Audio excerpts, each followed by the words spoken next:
Notre dernier candidat, et j'en suis sûre pas des moindres, s'appelle Raoul Sommelier. Il nous vient de l'École polytechnique de Bruxelles. Il est en 4e année de thèse.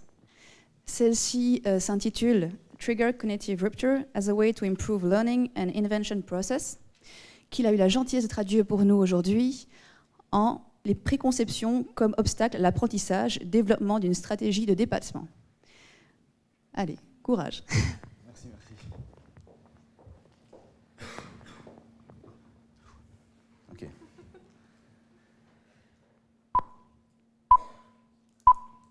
Eureka, s'écria Archimède lorsqu'il comprit le principe qui porte aujourd'hui son nom.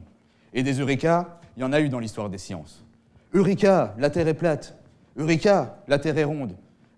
Quoi? Les gars, c'est un ovale avec des petites bosses. Mais des Eureka, on en a plein dans notre vie de tous les jours également. Vous voyez ces instants euphoriques où on trouve soudainement la solution à un problème qui nous paraissait impossible à résoudre jusque-là. Et s'il y a bien un endroit où ça se passe souvent, c'est à l'école. Je m'en suis bien rendu compte pendant mes études de Polytech. Et aujourd'hui, c'est devenu mon sujet de recherche. Alors, je sais ce que vous vous dites.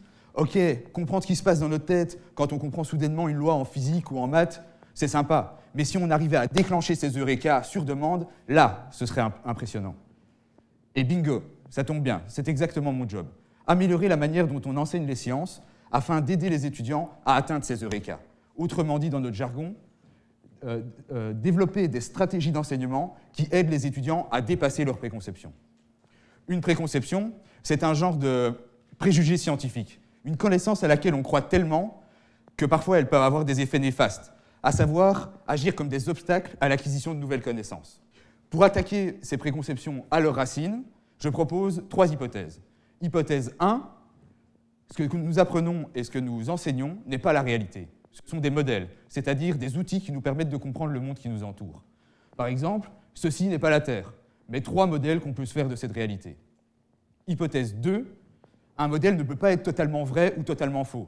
Il a un certain domaine de validité, c'est-à-dire un champ d'application adéquat ou non en fonction du contexte dans lequel on se trouve.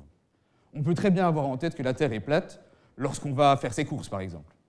Hypothèse 3, une connaissance est l'association d'un modèle et d'un domaine de validité. La Terre est plate ne permet pas d'expliquer la gravité.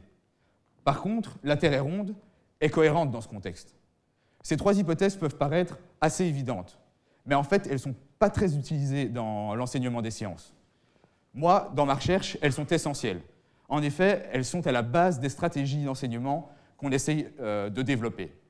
C'est-à-dire des stratégies qui permettent aux étudiants de dépasser leurs préconceptions, de passer d'un modèle A à un modèle B plus puissant.